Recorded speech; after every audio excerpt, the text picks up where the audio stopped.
Bonsoir mes amis, j'espère que vous allez bien. Cette petite vidéo depuis Paris, où je suis avec ma petite en vacances pendant 3 jours. Elle est là, ici.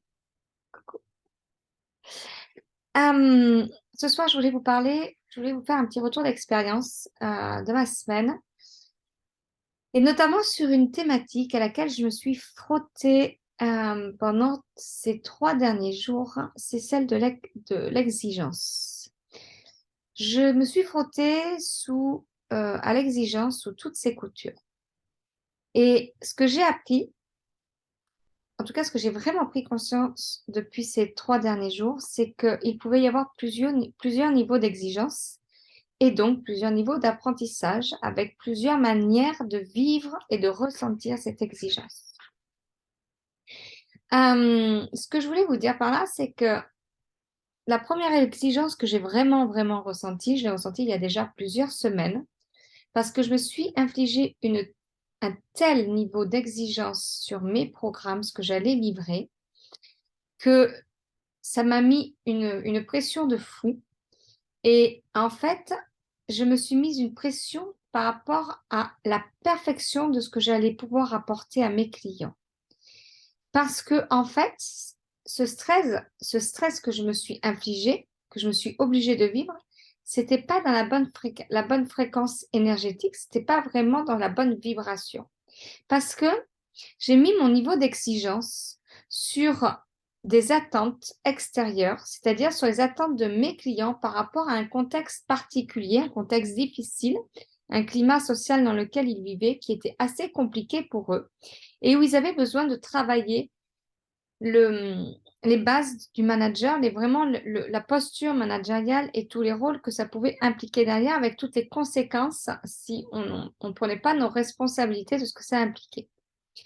Et en fait, quand j'ai pris le cahier des charges de cette intervention-là, je me suis mise une pression déjà complètement de ouf il y a déjà quelques mois, puis c'était passé un peu, et puis en fait, c'est vraiment revenu à quelques jours de ces livraisons, et pendant ces 2 jours où j'étais vraiment au cœur même de la livraison de cet accompagnement-là, euh, j'ai eu l'impression de revivre une situation que j'avais vécue déjà il y a quelques années.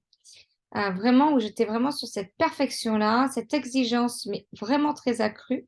Et puis surtout, ce que j'ai remarqué, c'est que j'étais vraiment dans un rôle de sauveur quand j'ai pris en charge cette formation-là. Et je pense que ce qui s'est passé, j'ai fait une vidéo, je crois que c'est mercredi, là-dessus.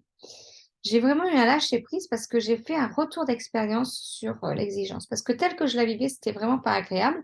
Je livrais quelque chose où j'étais inspirée, mais où je sentais quand même à l'intérieur de moi qu'il y avait quelque chose où j'étais pas vraiment à fond moi, en fait. Mais tout ça parce que je m'étais mis un niveau d'exigence qui était vraiment lié à des attentes qui n'étaient pas bonnes, en fait. Parce que j'étais là pour résoudre un problème, bien évidemment, pour les accompagner sur quelque chose, mais pas dans la bonne posture. Et ce que j'ai vraiment compris là, c'est que je devais vraiment modifier ma vibration assez vite. Et là, j'ai juste repris ma juste place. Je me suis mise dans mon rôle de leadership. Parce que quand on est dans un rôle de leadership, c'est dans cet espace-là qu'on est vraiment meilleur, qu'on est vraiment, enfin en tout cas moi, quand je suis dans mon leadership, c'est vraiment là que je suis la meilleure et que je sais que je vais amener mes clients à devenir encore meilleurs parce que moi, j'étais dans ma responsabilité de ce que j'allais pouvoir livrer avec authenticité, mais surtout parce que j'étais dans la bonne vibration et le bon degré d'exigence pour eux. Et je sais que ça allait être bon pour eux. Et je les ai emmenés dans leur prise de responsabilité avec ce réel envie de changer, ce changement. J'ai vraiment câblé sur l'expérience de l'exigence réciproque, sur vraiment cette notion d'exigence spirituelle, c'est-à-dire vraiment cet espace qui nous permet à chacun d'évoluer dans chacun de nos domaines, en fait. Et cette exigence-là, cette exigence spirituelle, elle est vraiment motrice pour le changement nécessaire qu'il y avait à opérer. Elle est vraiment, Elle nous met vraiment dans nos sens de responsabilité et elle nous offre aussi une écologie interne pour vraiment prendre à, à plein pouvoir tout ce qu'on avait besoin de prendre pendant cet accompagnement-là sur les fondamentaux du management et surtout sur le bien travailler ensemble pour créer vraiment ce bien-être. Donc, ce que je me suis aperçue, c'est que très, très vite, j'ai lâché la pression parce que je savais en plus que ça allait être nickel, que ça allait être parfait, que c'était déjà parfait, parce que c'est intuitif. Mais j'avais quand même cette pression-là. Et quand j'ai vraiment réalisé de suite ça, j'ai fait un shift immédiat où je me suis vraiment mis dans ma posture de guide, vraiment cette posture de leadership. Et j'ai connecté à mon énergie. J'ai vraiment connecté à mon énergie, à mon intuition, pour vraiment amener mes clients dans leur engagement et dans leur responsabilité par rapport à ça. Donc, ça peut paraître comme une exigence un peu audacieuse, mais c'est une exigence qui est tellement pleine de respect, en fait. Et surtout, cette exigence-là, quand elle est reliée à notre authenticité, elle nous permet une chose, c'est vraiment lâcher le contrôle. Et parce que plus on veut être dans le contrôle de la perfection de ce que l'on a à livrer, plus on est dans les attentes, plus on va créer les doutes. Et en plus, plus au niveau vibratoire, plus au niveau énergie, c'est pas bon. Parce que on confond souvent l'exigence et la perfection, parce qu'on les relie toujours au résultat. Mais en fait, ce qu'il faut comprendre, c'est que l'exigence, elle n'est pas liée au résultat, elle est vraiment liée à nous au niveau de notre développement personnel, à partir de qui on est réellement.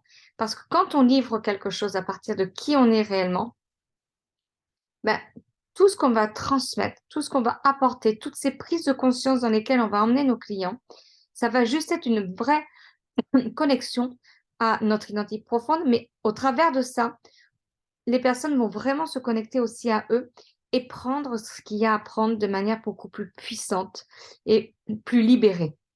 Et c'est là où on a tout le potentiel qui sort. Excusez-moi. Et c'est à ce moment-là où vraiment je libère mon exigence au niveau spirituel. Je me laisse vraiment ce droit d'avancer sur mon chemin et de les amener à avancer sur leur chemin, de se transformer et de laisser tout ce qu'ils n'ont plus besoin là pour aller vraiment connecter et chercher ce qu'ils ont besoin maintenant pour créer et mettre en route le changement. Parce que dire qu'on veut changer, c'est bien, mais vraiment se mettre en route. On a besoin de cette exigence libérée pour vraiment aller beaucoup plus loin. Et, et à partir de là, très vite, quand on lâche l'exigence et c'est avec cette connotation de perfection et qu'on se connecte vraiment à cette exigence de notre authenticité qui fait vraiment partie de nous comme un trait de notre personnalité, de notre identité, ça change tout. Déjà, on prend beaucoup plus plaisir, on prend beaucoup plus de goût à faire ça. Et puis surtout, on est surtout en ouverture à l'écoute. On est en ouverture à vouloir créer. On est en ouverture à la réussite. Et ça change tout. Parce que ce que je remarque, c'est que on dit souvent, oui, je suis hyper exigeante avec moi-même. Mais qu'est-ce que ça veut dire réellement quand on dit je suis hyper exigeante avec moi-même? Ça veut dire quoi? C'est j'accepte pas l'erreur, je dois être parfait, je dois pas avoir une seule faille dans tout ce que je fais. Ça veut dire quoi en fait? Qu'est-ce qu'il y a derrière l'exigence? Parce que l'exigence, pour moi, c'est très relié à la peur de l'échec, à la peur de réussir et donc de ne pas se mettre en mouvement. Ou en tout cas, on ne se met pas au mouvement à 100% de notre réelle capacité et envie et vision de tout ce que l'on a envie de créer et d'apporter pour nos clients.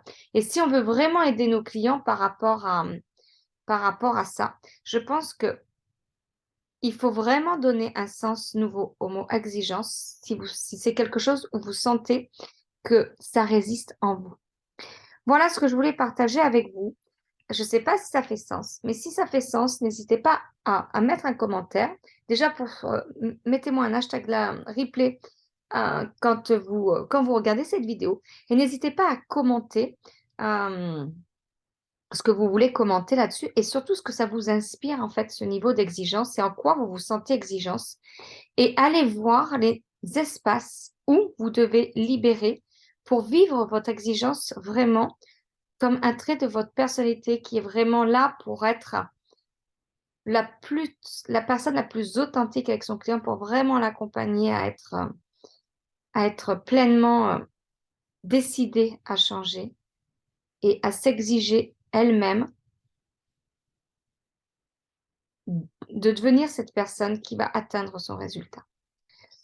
Voilà, je voulais partager ça avec vous. Je vous souhaite un très bon fun week-end du 11 novembre. On est vendredi déjà. Pour nous, on est à Paris, on est entre filles, enfin mère et fille. Je suis avec ma petite pendant 3 jours. On avait envie de faire des moments girly et ça fait du bien. C'est top. On aime le fils, on aime le mari, mais c'est bien d'être aussi entre femmes. Je vous embrasse, je vous dis à très vite et n'hésitez pas à partager si vous pensez que ça peut faire du bien à quelqu'un. À très vite.